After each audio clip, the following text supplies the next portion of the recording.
भारताचे हरित क्रांतीचे जनक एम.एस. स्वामीनाथन यांच्याविषयी आपल्याला बघायचंय. तर भारतरत्न मिळालेल्या या वर्षीच्या ज्या 5 व्यक्तिमत्वामध्ये यांचाही समावेश आहे. तर पहिल्यांदाच आपल्याला माहित आहे की भारतरत्न हा एकदम 5 व्यक्तींना देण्यात आलेला आहे. तर यापूर्वी कधीही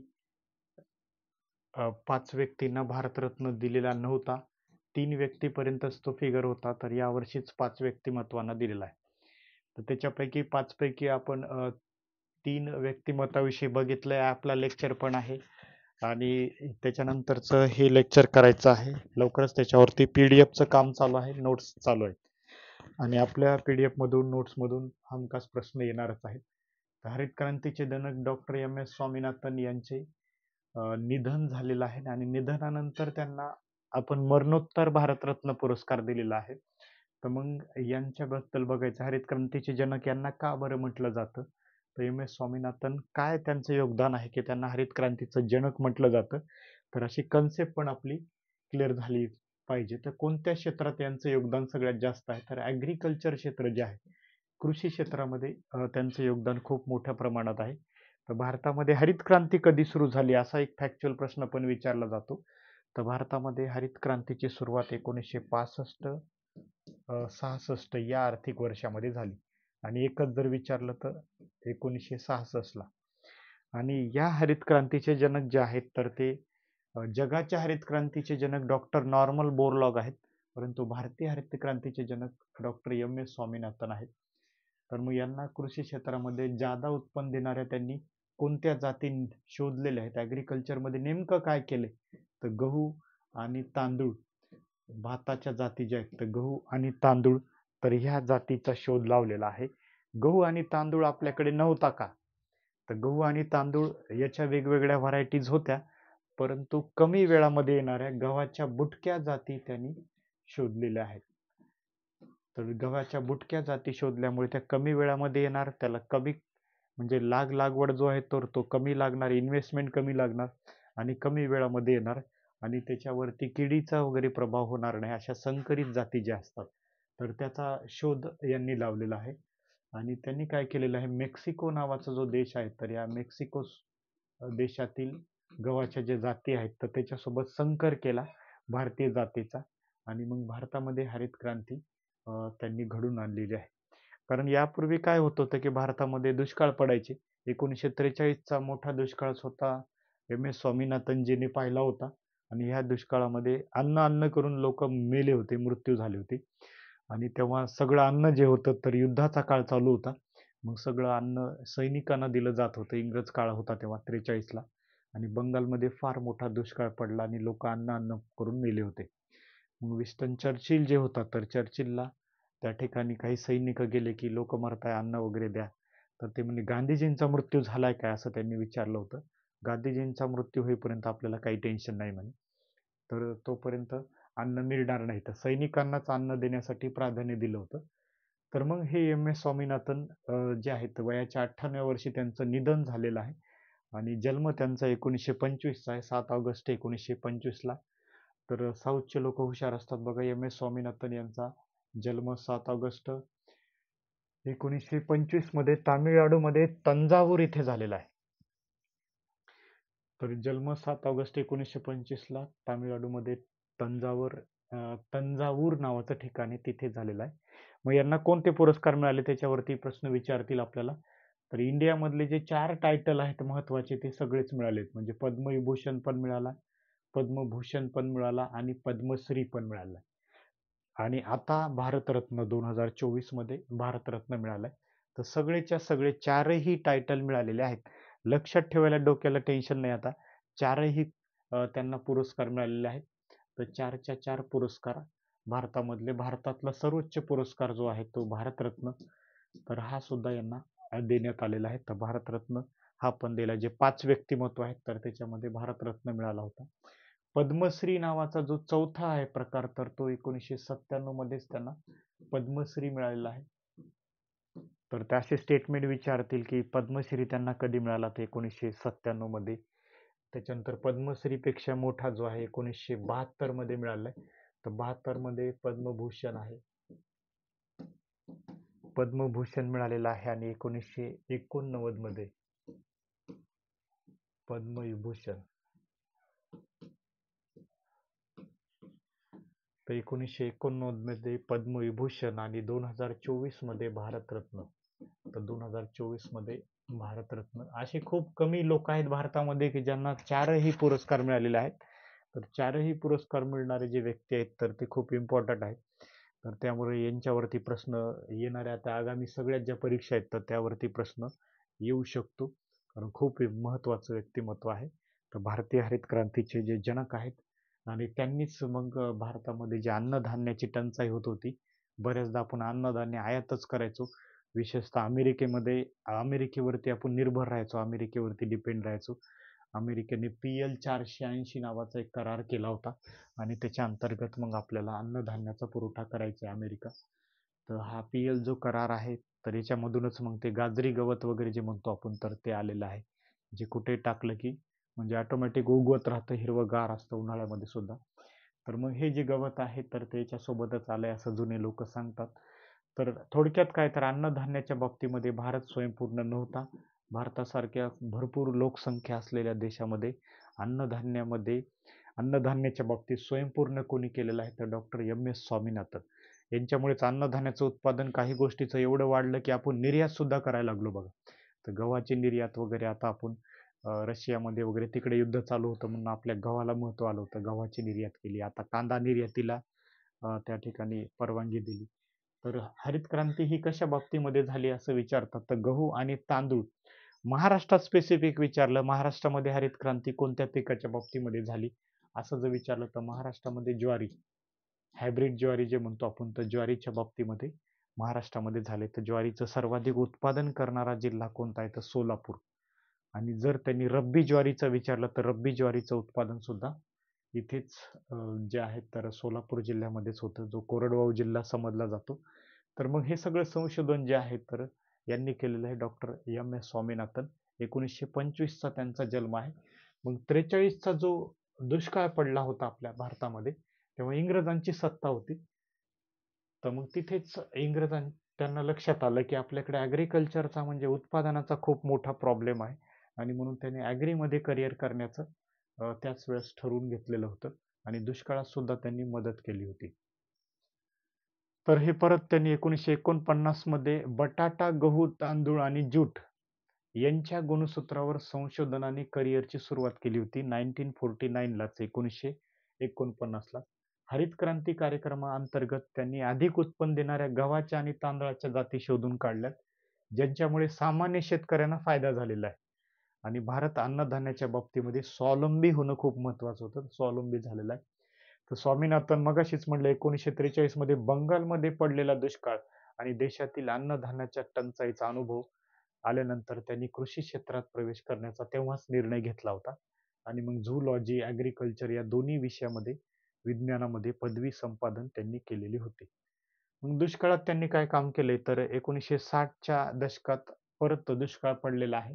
तर स्वामीनाथन यांनी अमेरिकेचे जे संशोधक होते, ज्यांना जगाच्या हरित क्रांतीचे जनक म्हणतात, यांच्यावर प्रश्न विचारतात. नॉर्मन बोरलॉग आणि अनेक वैज्ञानिकाच्या मदतीने गव्हाच्या जादा उत्पादन देणाऱ्या HYV बीजाचा शोध त्यांनी लावलेला आहे. तर हे त्यांचं संशोधन महत्व आहे, खूप महत्वाचं आहे. तर नॉर्मन बोरलॉग आणि स्वामीनाथन, नॉर्मन बोरलॉग यांच्या मदतीनेच गव्हाच्या जादा उत्पन्न देणाऱ्या ज्या जाती आहेत HYV या बीजाचा शोध लावला. तर स्वामीनाथन यांनी भारतीय कृषी संशोधन परिषदेमध्ये 1972 ते 1979 पर्यंत आंतरराष्ट्रीय भात संशोधन संस्थेमध्ये राईस रिसर्च सेंटर इंटरनॅशनल जे आहे ते फिलिपाईन्सची राजधानी मनिला या ठिकाणी आहे. तर तिथे सुद्धा 1982 ते 88 दरम्यान महासंचालक म्हणून काम केलेलं आहे. तर एकदम आंतरराष्ट्रीय व्यक्तिमत्व आहे. भारतीय कृषी संशोधन संस्था इथे पण त्यांनी 72 ते 79 या काळात ते काम केले. म्हणजे 72ला सुद्धा भारतामध्ये दुष्काळ पडलाय आणि त्यावेळेसच आपल्या इथे बघा वी. पागे हे रोजगार हमीचे जनक आहेत. तर त्यांनी रोजगार हमी योजनेला महाराष्ट्रात सुरुवात कधी झाली असाही प्रश्न विचारतात. तर 1972. तर फक्त MS स्वामीनाथन बघताना तेच बघायचं नाही तर अदर त्याच्या इर्द गिर्द ज्या गोष्टी आहेत तर त्या पण बघायच्यात, जेणेकरून आपलं लेक्चर प्रोडक्टिव्ह झालं पाहिजे याच्यावरती माझा भर असतो. काही लोकांना वाटतं की हे टाइमपास होतो, तसं नाही. तर 1972ला वीस पागे हे रोजगार हमीचे जनक आहेत. तर यांच्यामुळे 1972लाच महाराष्ट्रामध्ये रोजगार हमी योजना सुरू झाली होती. आणि महाराष्ट्राचं काय आवडलं की मग केंद्र सरकार पण घ्यायचं. तर या रोजगार हमी योजनेला आता नाव दिले मनरेगा, म्हणजे महात्मा गांधी राष्ट्रीय रोजगार हमी योजना, जी मनरेगा असं म्हटलं जातं. तर मग ही ऑल इंडिया लेवलला घेतली जाते, ज्याच्यामध्ये 100 दिवसाचा रोजगार दिला जातो. तर मग दुष्काळामध्ये 1960चा दुष्काळ होता, 72चा दुष्काळ होता. तर सगळ्या दुष्काळामध्ये या ठिकाणी एम एस स्वामीनाथन यांचं योगदान होतं. तर हे आपल्याला लक्षात ठेवायचे. आणि विशेषतः गहू आणि तांदूळ याच्यावरती शोध लावलेला आहे. महाराष्ट्रामध्ये ज्वारीच्या बाबतीमध्ये हरित क्रांती झालेली आहे. हरित क्रांतीला सुरुवात कधी झाली तर 1966 मध्ये. एम एस स्वामीनाथन यांना खालीलपैकी कोणता पुरस्कार मिळाला होता किंवा मिळाला नाही, असाही प्रश्न आपल्या परीक्षेला विचारला जाऊ शकतो. तर एम एस स्वामीनाथन यांना मिळालेले जे पुरस्कार आहेत, तर ते पुरस्कार आता आपण बघितलेच की भारतामधले जे 4 टायटल आहेत, तर हे तर त्यांना मिळालेलेच होते. तर भारतातले 4 टायटल जे आहेत, तर 4 महत्वाचे पुरस्कार ते तर मिळालेच होते. मगाशीच आपण बघितलं, पद्मश्री मिळाला, पद्मभूषण मिळाला, पद्मविभूषण मिळाला. पण आंतरराष्ट्रीय पुरस्कार कोणते मिळाले होते तर रामन मॅगसेसे पुरस्कार, वर्ल्ड फूड प्राइज हे 1987 मध्येच मिळालं होतं. शांती स्वरूप भटनागर पुरस्कार 1961 मध्ये मिळाला. जागतिक अन्न पुरस्कार 1987 मध्ये मिळालेला आहे. हा कृषी क्षेत्रातला सगळ्यात मोठा पुरस्कार आहे, जागतिक अन्न पुरस्कार. वर्ल्ड फूड प्राइज नावाचा जो पुरस्कार आहे, तो हा सगळ्यात महत्वाचा आहे. अल्बर्ट आइन्स्टाईन यांच्या नावाने दिला जाणारा अल्बर्ट आइन्स्टाईन जागतिक विज्ञान पुरस्कार, हा पण त्यांना मिळालेला आहे. तर पुरस्कारामध्ये हे सगळ्यात महत्वाचे पुरस्कार एम एस स्वामीनाथन यांना मिळालेले आहेत. तर टाइम्स नावाचं जे मासिक आहे, तर या टाइम्स नावाच्या मासिकमध्ये 1999ची 20व्या शतकातील 20 सर्वात प्रभावशाली आशियाई लोक काढले होते. तर याच्यामध्ये सुद्धा स्वामीनाथन यांचा समावेश होता. तर या यादीमध्ये भारतातील 3 व्यक्तीचं नाव होतं, ज्याच्यामध्ये महात्मा गांधी आणि रवींद्रनाथ टागोर यांच्यासोबत एम एस स्वामीनाथन यांचाही उल्लेख होता. तर 20 सर्वात प्रभावशाली व्यक्तिमत्व 1999 मध्ये काढण्यात आलं होतं, जेव्हा महाराष्ट्रामध्ये युती सरकार होतं. असं काही कनेक्ट करायचं, कनेक्ट केलं तुम्ही इकडची तिकडची माहिती, तुमचं प्रचंड कंटेंट वाढणार आहे. GS ला मला 64 मार्क मिळालेले आहेत. तर दुसऱ्या पेपरला एवढे मार्क काढायचे असले तर तुम्हाला असं कनेक्ट करावं लागेल. एकच माहितीवर विसंबून राहायचं नाही, त्याला आजूबाजूला जोडायचं. 1999ला आता मला लगेच काय आठवलं की युती सरकार स्थापन होतं, महाराष्ट्रामध्ये युती सरकार स्थापन झालेलं होतं, मनोहर जोशी मुख्यमंत्री झाले होते. तर मग त्याच काळामध्ये 20 प्रभावशाली व्यक्ती जगातल्या काढण्यात आल्या होत्या 20व्या शतकातल्या. कारण 20व्या शतकाला या ठिकाणी 20वे शतक संपलं होतं 1999. 2000ला 20वं शतक संपलं आणि 21व्या शतकाला सुरुवात झालेली आहे, 2000च्या पुढे जात असताना 2001 पासून. तर मग 20व्या शतकातील सगळ्यात प्रभावी व्यक्ती फक्त 20च काढायच्या होत्या आणि त्याच्यामध्ये एम एस स्वामीनाथन यांचा समावेश होता, भारतातल्या 3 व्यक्तीसोबत. भारतातले 3 व्यक्ती कोण तर सगळ्यात प्रभावी 20व्या शतकातले, तर गांधीजींचं काम खूप आहे. गांधीजींचं काम 20व्या शतकामध्ये होतं. तर गांधीजी भारतामध्ये 1915ला आले, तर 15 ते त्यांच्या मृत्यूपर्यंत 1948 पर्यंत त्यांनी भारतामध्ये काम केलेलं आहे. तर गांधीजी राष्ट्रपिता आहेत, तर त्यांचं खूप योगदान आहे गांधीजींचं. त्याच्यानंतर रवींद्रनाथ टागोर याच काळामध्ये होते 20व्या शतकात. रवींद्रनाथ टागोर ज्यांना पुरस्कार कोणता मिळाला होता तर नोबेल अवॉर्ड. तर नोबेल पारितोषिक त्यांना साहित्याचा मिळाला होता. त्यांनीच भारताचं राष्ट्रगीत लिहिलं आणि त्याशिवाय बंगालचं पण राष्ट्रगीत लिहिलं आहे, बांगलादेशचं. आणि तिसरे म्हणजे एम एस स्वामीनाथन यांना पण त्या 20 प्रभावशाली व्यक्तीमध्ये समावेश करण्यात आलं होतं. तर ही खूप मानाची गोष्ट होती. तर ही खूप जागतिक लेवलला मानाची गोष्ट होती. तर 19 ऑक्टोबर 2006 रोजी आयोवा येथे डेस मोईन्स मधील नॉर्मन ई बोरलॅक, एकच मिनिट, आंतरराष्ट्रीय संगोष्ठीमध्ये स्वामीनाथन वैशिष्ट्यीकृत वक्ता होते. मग त्यांनी तिथे वक्तव्य केलं होतं आणि त्यांचे मानव संसाधन राष्ट्रीय स्वयंसेवक संघटनेचे संबंध मानवता आयोग यात सुद्धा त्यांचं महत्वाचं योगदान होतं. स्वामीनाथन यांनी 3रे वार्षिक राज्यपाल व्याख्यान सुद्धा सादर केलं होतं. तर बऱ्याच ठिकाणी त्यांचं इतर पण योगदान होतं, तर हे लक्षात ठेवायचं. तर महात्मा गांधी यांच्यासारख्या भारतातील ऐतिहासिक नेत्याची भूमिका, व्यापक भूक निर्मूलनाची हाक देऊन त्यांनी गांधीजी सारखंच काम केलंय, असं वैज्ञानिक जॉर्ज वॉशिंग्टन कार्वर यांच्यातील संबंधाविषयी सांगितले. तर जॉर्ज वॉशिंग्टन कार्वर वगैरे यांच्या लेवलला सुद्धा त्यांचं नाव होतं. तर हे थोडक्यामध्ये लक्षात ठेवायचे. तर अशा प्रकारे एस स्वामीनाथन यांना प्रथम जागतिक अन्न पुरस्कार मिळाला होता. तर जागतिक अन्न पुरस्कार मिळणारे सुद्धा ते पहिलेच भारतीय होते. आणि हे इतर जे पुरस्कार आहेत, शांती स्वरूप भटनागर वगैरे, याविषयी प्रश्न येणार म्हणजे येणारच तुम्हाला.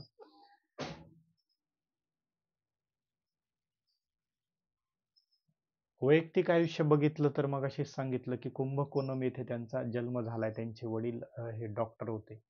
गांधीवादी स्वदेशी चळवळीचे पुरस्कार होते. त्यांच्या विचाराचा स्वामीनाथन यांच्यावरती चांगला प्रभाव झाला होता. तेही डॉक्टरी शिक्षणाकडे वळाले. 1943 मध्ये परत उल्लेख आला की बंगालच्या दुष्काळामध्ये त्यांनी शिक्षण अर्धवट सोडून ॲग्रिकल्चर विषयाचं शिक्षण घेऊ लागले. आणि केरळमधील महाराजस कॉलेजमधून त्यांनी कृषी क्षेत्रातील पदवी घेतलेली आहे. तर त्यांच्या पत्नीचं नाव मीना स्वामीनाथन यांच्याशी त्यांचा विवाह झालाय. केम्ब्रिजमध्ये शिक्षण घेतलंय. 1951 मध्ये त्यांची भेट झाली होती. ते चेन्नई, तामिळनाडू येथे राहत होते. सौम्या स्वामीनाथन, मधुरा स्वामीनाथन आणि नित्या स्वामीनाथन यांना 3 मुले आहेत. तर 3 मुली आहेत. सौम्या स्वामीनाथन ह्या सुद्धा एक बालरोग तज्ज्ञ आहेत. मधुरा स्वामीनाथन अर्थतज्ज्ञ आहेत. आणि नित्या स्वामीनाथन गांधी आणि रमण महर्षी यांचा त्यांच्या जीवनावर प्रभाव होता. तर गांधीजींचा आणि रमण महर्षीचा त्यांच्या कुटुंबातील मालकीच्या 2000 एकर पैकी 1/3 त्यांनी विनोबा भावे यांना दान केली होती. तर विनोबा भावे यांची भूदान चळवळ होती.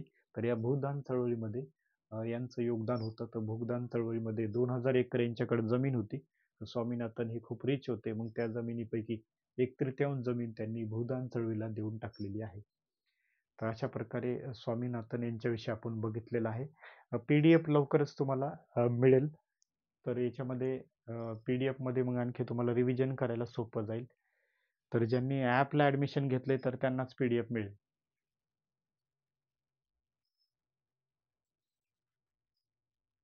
आपण आलेलो आहोत PM इंडिया नावाची वेबसाईट आहे. तुम्हाला वेळ मिळाला तर कधी या वेबसाईटला भेट द्याच. इतर फालतू गोष्टीमध्ये आपण वेळ वाया घालतो. व्हॉट्सअप, फेसबुक, इन्स्टा वगैरे, म्हणजे मित्रांचे फालतू स्टेटस पाहतो. त्यापेक्षा PM इंडिया या वेबसाईटला भेट द्या. तुमचं काही नाही तर काही कंटेंट वाढेलच. तर दुसरं व्यक्तिमत्व आहे म्हणजे 5 नंबरचा आता चरण सिंग. तर चरण सिंग यांना सुद्धा यावर्षीचा भारतरत्न मिळालेला आहे. तर एकूण 5 व्यक्तिमत्व बघितलेत आपण. तर त्यामध्ये चरण सिंग यांना सुद्धा भारतरत्न मिळालंय. तर चरण सिंग यांची पार्टी कोणती होती, तर आपण एकदम ऑथेंटिक वेबसाईटवर गेलो तर जनता पार्टी होती. तर जनता पार्टीमधून ते भारताचे PM झाले होते. चरण सिंग 1979 ते 80 जुलै 28 जुलै 1979 ते 80 या काळामध्ये जनता पार्टीमधून ते भारताचे पंतप्रधान झालेले होते. तर चरण सिंग यांचा जन्म 1902 मध्ये उत्तर प्रदेशमध्ये मेरठ जिल्ह्यातील नूरपूर येथे एका मध्यमवर्गीय शेतकरी कुटुंबात झाला होता. आणि 1923 मध्ये विज्ञान विषयात पदवी प्राप्त केली. 1925 मध्ये आग्रा विद्यापीठातून त्यांनी पदव्युत्तर पदवी मिळवली होती. आणि कायद्याचं शिक्षण घेतलेल्या श्री चरण सिंग यांनी गाझियाबाद येथून आपल्या व्यवसायाला सुरुवात केली होती. तर मग लॉचा त्यांनी प्रॅक्टिस सुरू केली होती. 1929 मध्ये ते मेरठ येथे आले आणि त्यानंतर त्यांनी काँग्रेसमध्ये प्रवेश केला 1929 ला. मग यांची सगळी बायोग्राफी जी आहे तर त्यांना भारतरत्न मिळाल्यावर तुम्हाला बारकावे माहीत असले पाहिजे. तर मग जन्म त्यांचा 1902 चा आहे. तर हे लक्षात ठेवायचं, 1902 चा जन्म आहे. त्याच्यानंतर हे सर्वप्रथम 1937 मध्ये छपरोली येथे उत्तर प्रदेश विधानसभेमध्ये निवडले गेले. बघा 1935 चा कायदा जो आहे तर त्या कायद्यानुसार पहिल्यांदाच इलेक्शन कधी झाल्या असं विचारतील तर 1937 ला इलेक्शन झालेल्या होत्या. 1935 च्या कायद्यानुसार 1937 ला प्रांतिक विधिमंडळ निवडून आले होते. आणि 37 लाच मग चरण सिंग जे सुद्धा 1937 ला छपरोली येथून उत्तर प्रदेश विधानसभेसाठी निवडले होते. त्यानंतर 1946, 1952, 1962, 67 मध्ये ते विधानसभेमध्ये आमदार झालेले आहेत. आपल्या मतदारसंघाचं त्यांनी प्रतिनिधित्व केलेलं आहे. 1946 मध्ये ते पंडित गोविंद वल्लभ पंत यांच्या सरकारमध्ये संसद सचिव बनले होते. त्यानंतर त्यांनी महसूल, वैद्यकीय आणि सार्वजनिक आरोग्य, न्याय, माहिती इत्यादी विविध विभागात त्यांनी काम केलेलं आहे. जून 1951 मध्ये, आता स्वातंत्र्य झाला भारत, स्वातंत्र्याच्या आधीची कारकीर्द आहे आणि नंतरची पण आहे. 37 ला सुद्धा आमदार झाले, स्वातंत्र्याच्या आधी सुद्धा 1946 ला पण आमदार झाले. ते 46च्या इलेक्शन मधले जे आमदार होते तर त्यांनीच आपली संविधान सभा निवडून दिली. तर बघा, हे पण आठवलं म्हणून सांगून देतो. तर कन्सेप्ट सोबत त्या पण कन्सेप्ट क्लिअर असल्या पाहिजे 46च्या इलेक्शन मधले, कारण संविधान सभा ही लोकांमधून निवडून आली नाही, लोकांना मतदान करणं तेव्हा शक्य नव्हतं. मग त्यांनीच आपल्या देशाचं संविधान तयार केलं, जी संविधान सभा अप्रत्यक्ष निवडून आली होती. अप्रत्यक्ष कोणी निवडून दिली तर या आमदारांनी दिली, जे 46च्या इलेक्शन मधले होते. तर 46 मध्ये मग गोविंद वल्लभ पंत यांच्या सरकारमध्ये त्यांना बरंचसं स्थान होतं. स्वातंत्र्यानंतर तर 1952 ला ते आमदार झालेले, 62 ला, 67 ला. जून 1951 मध्ये त्यांना राज्याचे कॅबिनेट मंत्री म्हणून नियुक्त करण्यात आलेलं आहे.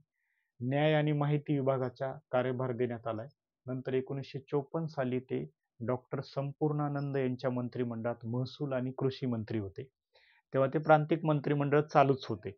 राज्य कधी तयार झाले ते 1956 ला 7वी घटना दुरुस्ती आली आणि राज्यांचं जे ABCD कॅटेगरीचं वर्गीकरण होतं ते रद्द झालं आणि मग नंतर उत्तर प्रदेश तयार झालं. 1959 मध्ये त्यांनी राजीनामा दिला, तेव्हा त्यांच्याकडे महसूल आणि परिवहन खात्याची जबाबदारी होती. श्री CB गुप्ता यांच्या मंत्रिमंडळात गृह आणि कृषी मंत्री होते. श्रीमती सुचेता कृपलानी यांच्या मंत्रिमंडळात चरण सिंग कृषी आणि वन मंत्री होते. 65 मध्ये त्यांनी कृषी विभाग सोडून दिला होता आणि 66 पासून स्थानिक स्वयं प्रशासन विभागाची जबाबदारी घेतली होती. काँग्रेसचं विभाजन झालेलं आहे, तर विभाजनानंतर 1970 मध्ये ते काँग्रेसच्या पाठिंब्याने दुसऱ्यांदा उत्तर प्रदेशचे मुख्यमंत्री झाले. परंतु 2 ऑक्टोबर 1970 पासून राज्यात राष्ट्रपती राजवट लागू करण्यात आली होती. तर म्हणजे 356 जे कलम असतात, तर ते आता विचारतील 356 कलम सगळ्यात जास्त कोणत्या राज्यात लावलेला आहे. स्टील सध्याचा जर विचार केला तर सगळ्यात जास्त वेळा 356चा वापर आता मणिपूर टॉप आहे, लक्षात ठेवा. पंजाब वगैरे लिहायचं नाही, पहिला पर्याय पंजाब देतात, तर मणिपूर टॉप आहे. तर दुसऱ्यांदा मुख्यमंत्री हे झाले होते. चरण सिंग यांनी विविध पदावर उत्तर प्रदेश राज्याची सेवा केली. त्यांची ख्याती एका अशा कणखर नेत्याच्या रूपात झाली होती, जे प्रशासन, कार्यक्षमता, भ्रष्टाचाराला अजिबात थारा देत नव्हते. प्रतिभाशाली खासदार, व्यवहारवादी असलेले श्री चरण सिंग आपल्या वक्तृत्व आणि दृढ विश्वासासाठी ओळखले जात होते. उत्तर प्रदेशमधील जमीन सुधारणा कार्याचं संपूर्ण श्रेय चरण सिंग यांना जातं. ग्रामीण कर्जदारांना दिलासादायक ठरलेले विभागीय कर्जमुक्ती विधेयक त्यांचंच होतं. 1939 ला तयार करण्यात आलं होतं. मग त्या काळात स्वातंत्र्याच्या आधी सुद्धा ते कर्जमुक्ती वगैरे ह्यासारख्या कन्सेप्ट राबवत होते. यांना भारतरत्न देणं खूप गरजेचं होतं, तर दुर्लक्षित व्यक्तिमत्व होतं. एवढं काम असताना पण यांना भारतरत्न दिलं नाही आणि काही लोकांचं काहीच काम नाही तर त्यांना भारतरत्न दिलं होतं. तर मग चरण सिंग यांनी महत्त्वपूर्ण भूमिका होती. त्यांनी घेतलेल्या पुढाकारामुळे उत्तर प्रदेशातील मंत्र्यांचं वेतन, त्यांना मिळणाऱ्या अन्य लाभाचं प्रमाण बरंच कमी करण्यात आलं होतं. मुख्यमंत्री म्हणून त्यांनी जमीन धारणा कायदा 1960 मध्ये बनवण्यामध्ये महत्त्वपूर्ण भूमिका होती. जमीन धारणा कायदा जो असतो तर तो त्यांनी बनवला. हा कायदा मालकी हक्कात जमीन राखून ठेवण्याच्या कमाल प्रमाणावर बंधन आणण्याच्या दृष्टीने करण्यात आला होता, जेणेकरून राज्यभरात याला एक समान बनवता येऊ शकेल. देशात असे निवडक राजकारणी होऊन गेले ज्यांनी लोकांमध्ये राहून जनतेचे काम करत लोकप्रियता मिळवली. एक समर्पित लोक कार्यकर्ता, सामाजिक न्यायावर दृढ विश्वास ठेवणाऱ्या श्री चरण सिंगांना लाखो शेतकऱ्यामध्ये राहून आत्मविश्वास मिळाला, ज्यांनी त्यांची ताकद वाढली. तर असं चरण सिंग यांचं अत्यंत साधं जीवन होतं, परंतु उच्च विचारसरणी होती.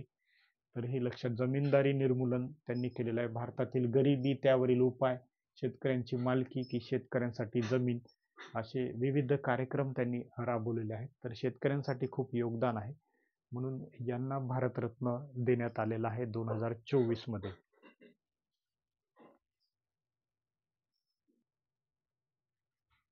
परत तुम्हाला प्रश्न परत विचारतील की चौधरी चरण सिंग हे कितवे पंतप्रधान होते. आता देशाचे पहिले पंतप्रधान कोण होते तुम्हाला माहिती आहे की जवाहरलाल नेहरू हे 16 वर्ष 286 दिवस होते. यांचा रेकॉर्ड कोणीच ब्रेक केला नाही. सर्वाधिक कालावधी पंतप्रधानाचा कोणाचा तर नेहरूजींचा आहे. नेहरूजीनंतर टेम्पररी पंतप्रधान आले तर गुलजारीलाल नंदा फक्त 13 दिवस. एकदम शॉर्ट पिरियडसाठी कोण आले होते तर 13 दिवस. यांना पंतप्रधानाच्या लिस्टमध्ये घेतच नाहीत. दुसरे पंतप्रधान देशाचे कोण झाले तर लाल बहादूर शास्त्री आणि त्याच्यानंतर परत 13 दिवस गुलजारीलाल नंदा यांना आणलेलं आहे. तर तिसऱ्या पंतप्रधान कोण आहेत तर इंदिरा गांधीजी आणि चौथे पंतप्रधान जे आहेत तर मोरारजी देसाई आणि मोरारजी देसाई नंतर पाचवे पंतप्रधान कोण होते तर चौधरी म्हणजे चरण सिंग जे आहेत तर हे पाचवे पंतप्रधान होते. 28 जुलै 1979 ते 14 जानेवारी 1980 170 दिवस. तर हे देशाचे कितवे पंतप्रधान होते असं विचारतील तर पाचवे पंतप्रधान होते. इंदिरा गांधीजी तिसऱ्या पंतप्रधान होत्या. ते याच्यामध्ये यांना येथे नंबरच दिला नाही. लाल बहादूर शास्त्री हे देशाचे दुसरे पंतप्रधान होते. महाराष्ट्राचे दुसरे मुख्यमंत्री कोण आहेत तर असाही प्रश्न एकदा STIच्या प्रीला आला होता. तर मारुतराव कन्नमवार हे महाराष्ट्राचे दुसरे मुख्यमंत्री आहेत आणि भारताचे दुसरे पंतप्रधान लाल बहादूर शास्त्री. आता तुम्हाला विचारतील ते भारताचे 6वे पंतप्रधान होते. मुद्दाम असं रॉंग स्टेटमेंट देते. तर चरण सिंग जे आहेत ज्यांना नुकताच भारतरत्न मिळालाय ते भारताचे 5वे पंतप्रधान होते. तर ही अशी कन्सेप्ट क्लिअर ठेवायची. 5वे पंतप्रधान होते. आता आपण म्हणतो ना विकिपीडियावर चुकलेलं असते तर बऱ्याचदा चुकलेलं असते. ते असं लिहितात 7वे पंतप्रधान. तर चौधरी चरण सिंग आताच आपण सिद्ध केले तर ते 5वे पंतप्रधान होते. म्हणजे विकिपीडियामधलं माहिती बरी असते परंतु सगळीच माहिती करेक्ट नसते. तर हे चौधरी चरण सिंग जे आहेत तर हे देशाचे कितवे पंतप्रधान होते तर 5वे पंतप्रधान होते. त्यांच्या आधी मोरारजी देसाई हे पहिल्यांदा नॉन काँग्रेसचे पंतप्रधान झाले होते. नॉन काँग्रेस म्हणजे काँग्रेस सोडून दुसऱ्या पक्षामध्ये झालेले हे चौधरी चरण सिंग होते. त्याच्यानंतर पंतप्रधान म्हणून यांचा कालावधी बघितला आपण 79 ते 80च्या दरम्यानचा होता. भारताचे अर्थमंत्री सुद्धा ते होते 1979 ते 80. उत्तर प्रदेशचे मुख्यमंत्री म्हणून त्यांचा कार्यकाल काय होता असं विचारतील तर 1967 ते 68 या काळामध्ये ते मुख्यमंत्री झालेले होते.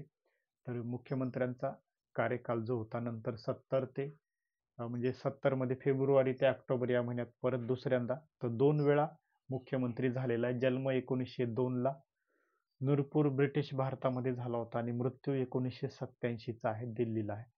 राजकीय पक्ष भारतीय राष्ट्रीय काँग्रेस त्याच्यानंतर जनता पार्टी लोकदल ज्याला म्हटलं जातं तर जनता पार्टी.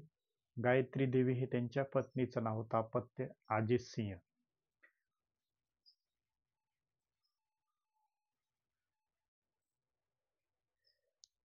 तर अशा प्रकारे भारतरत्न जे आहेत तर त्याच्यावरती 2 व्हिडिओ तयार झालेत आपले दोन्ही पण ॲपला अपलोड केलेत. हा सेकंड व्हिडिओ आहे तर हा पण अपलोड केला जाईल आणि तो फर्स्ट व्हिडिओ. तर दोन्ही व्हिडिओ बघायचे आणि तुम्ही जमलं तर स्वतःचे शॉर्ट टायटल काढायचे. मी तुम्हाला नोट्स देण्यापेक्षा तुम्ही स्वतःचे शॉर्ट टायटल शॉर्ट डायऱ्या तयार केल्या तर तुम्हाला अभ्यास करायला बरं होईल आणि चांगल्या अशा वेबसाईटला वगैरे भेट द्यायची सवय लावून घ्यायची. तर तुम्ही काय करा शॉर्ट टायटल्स तुमचे बनवा, छोट्या डायऱ्या बनवा. कुठे चहा प्यायला गेलात वगैरे, बाहेर फिरायला गेलात, बसमध्ये आहे तर रिकाम्या वेळात त्याच्यातून तुमचं रिव्हिजन होईल. तर एक 10-15 मार्क ज्या आता जे ग्रुप सीचा निकाल लागलाय खूप पोरं फेल झालेले आहेत. मी आता जळगावमध्ये पाहिलं की प्रचंड विद्यार्थी मेहनत करायची पण फेल झालेत.